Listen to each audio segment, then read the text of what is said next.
Have you ever imagined traveling around the galaxy, visiting faraway planets and discovering new worlds? You have, of course. We have all done it.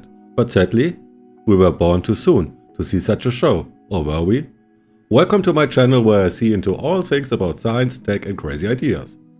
The truth is, my friends, we can start living our goal today by constructing a moon base. Yep, you heard that correctly, a moon base. I know that seems like something out of a science fiction film, but bear with me. We have the technology. NASA and the business sector estimate that it will cost between 20 and 40 billion over a decade. I know what you're thinking, that's a lot of money. But when compared to the International Space Station or even Germany's 2017 budget surplus, it's a little investment. And the payoff, the payoff, would be immeasurable. The moon is a sandbox in which we can test new technologies and utilize limitless resources. We may launch a new space race and lay the groundwork for mankind to expand throughout the solar system and beyond. Consider the vast array of new technology that could benefit us here on Earth. The best part is, we would all be part of it. So why aren't we doing it already? Unfortunately, governments are not always interested in long-term investments in humanity's future. So, my fellow dreamers, don't let such pretty things discourage us. Assume we've already decided to build this moon base. How would we go about it, you ask? That is a terrific question. We may begin by sending rovers to the lunar surface to collect data and test alternative building materials. The base might then build using 3D printing technology. Finally, we could deploy solar panels to give green energy to the base. The options are limitless. So instead of waiting any longer, let us start building our moon base today and make our space travel dreams a reality. Colonization happens in stages throughout the history. And we will go through the same 3 stages when it comes to colonization the moon. Nevertheless, this time without causing harm to innocent individuals. Let's start with the first step in lunar colonization. Our explorers set out on a mission to reach the moon in the same way that European rulers supposed expeditions to explore and claim new areas. They raised a flag and established a camp, but they did not remain long. This phase began with the Apollo missions in 1961, and we have come a long way in terms of knowing our celestial neighbor since then. Our scientists and researchers have been hard at work, surveying the lunar surface and researching the soil composition. Satellites like the American Lunar Reconnaissance Orbiter and rovers like the Chinese U2 have greatly aided our understanding of the moon. We were able to identify the existence of water, ice and metals on the lunar surface, thanks to their help. This understanding is critical since it will support us in the next phase of lunar colonization. But before we go any further, let me tell you a little bit about the moon. The moon is not a friendly environment for living creatures. A day on the moon lasts 29 Earth days, and the temperature difference between sunlight and shade can be up to 300 degrees Celsius. Additionally, there is no atmosphere to protect us from large and small meteorites or cosmic radiation. The lunar surface is covered in a layer of nasty thick dust, making living and working difficult. We are, however, a resistant species. We have always been good at difficult tasks, and colonizing the moon is no exception. Astronauts will construct the first moon base during the second phase of lunar colonization.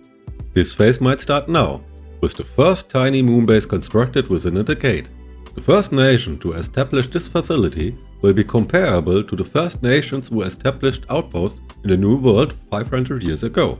It will be a historic moment in human history and the first step toward establishing a permanent presence on the moon.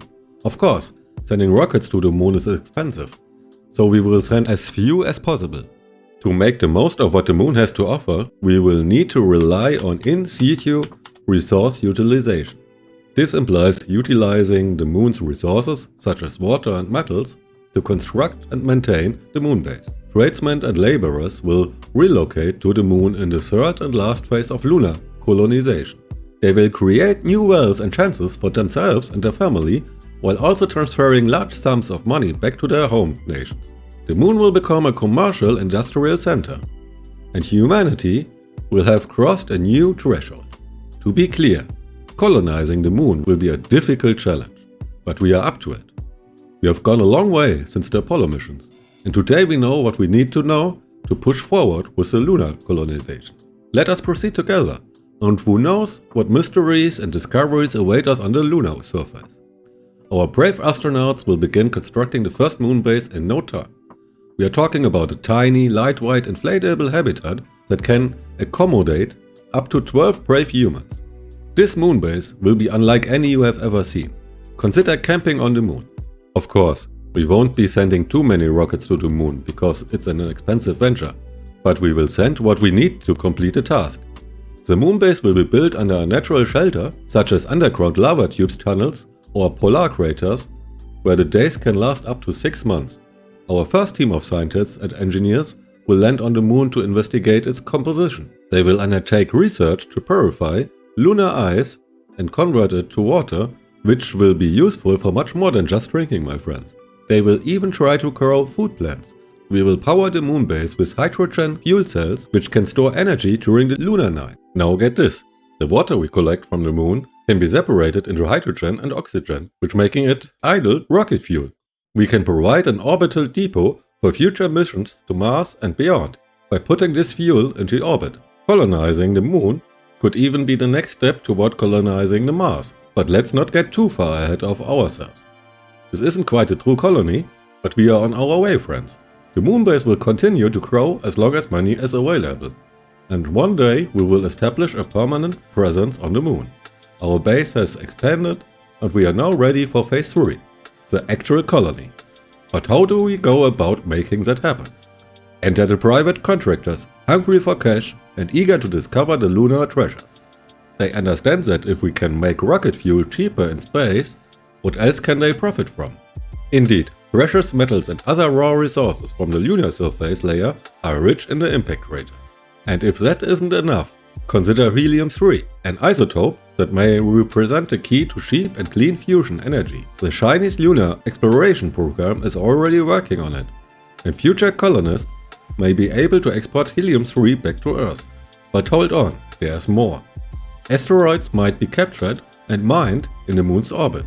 Our colony will be self-sufficient and economically productive with commercial exports to Earth. Yet, in order to continue growing, we must begin utilizing lunar material in our construction projects. Fortunately for us, lunar soil has everything we require to manufacture concrete, and with the assistance of robotic mining equipment, we can shift through the lunar dust in search of organic molecules that may be used to construct gigantic buildings that are too heavy to transport from Earth. And don't forget about 3D printing, which can create nearly anything else the workers require. When the population grows, it will reach the hundreds, and we will see more than just scientists on the moon. Engineers, pilots and contractors from various countries and corporations will join the colony, ready to change the course of history. And since we are on the subject of history, let me tell you about a breakthrough that will go down in history. 2 people will create history when they have the first extraterrestrial child. Oh yes, you have heard correctly. The first childbirth will be remembered as the time when the seed of a colony finally and permanently took root. Consider a thriving colony on the moon, populated not only by scientists and engineers, but also by people raising their children and constructing their homes. It's a new frontier where individuals can start over and build a new society. And as the colony expands, so does its capacity for creativity and progress. To support the expanding population, new technologies are being developed, such as crops that recycle carbon dioxide and need less water. Trash is recycled and repurposed 100% of the time, establishing a new norm for sustainability. These technologies are valuable not only for the moon, but also for Earth. But that's just the start. The colony may possibly give birth to the solar system's first space elevator. Consider the possibility of transporting spacecraft personnel and raw materials back and forth from lunar orbit without the use of rockets at all. The options are limitless. As the colony flourishes and prospers, the issue of ownership becomes more complicated. Will the first lunar-born citizens inherit their parents' national identities, or will they establish a new lunar society? Would the colonists have a say in their future if agreements are rewritten? Might they declare their independence from Earth? It's an exciting prospect, a future we can only speculate about it right now. But it's a future that, with the appropriate resources, effort and ingenuity, could become a reality. The moon might become a center of economic activity on a scale we never imagined. It's a new frontier, full of opportunity, and the future is in our hands. The moon, you know, is the ideal testing ground for our species to learn how to exist in space. It contains everything we need to know about colonizing the solar system and becoming a multiplanetary species. From a practical standpoint, it's only a hop, skip and a jump away from Earth, making it a perfect place for testing new technology and training aspiring astronauts. But it's not only about science and engineering. The moon has the potential to be humanity's ultimate unifying enterprise. Imagine individuals from all over the world banding together to achieve a shared goal, to establish a new civilization on the moon's surface. It might be a symbol of hope and what we can accomplish when we work together. And don't forget about the big picture. Our species' survival is at stake. The Earth is a beautiful place, but it's also vulnerable. Natural disasters, asteroid collisions, and other unforeseeable occurrences could wipe out all life on Earth. We can assure the survival of the human species by colonizing the moon and other celestial bodies. I understand what you are thinking. So why stop at the moon? You are correct. We must aim for the stars in order to become a really space-traveling species. But we have to start somewhere. And the moon is the ideal starting point. We then can learn how to terraform planets, construct orbital habitats, and travel to other star systems. So, what are we holding out for now? Let's get started right away. Let us work together to create a new community on the moon, learn how to colonize the solar system, and assure the human race's survival.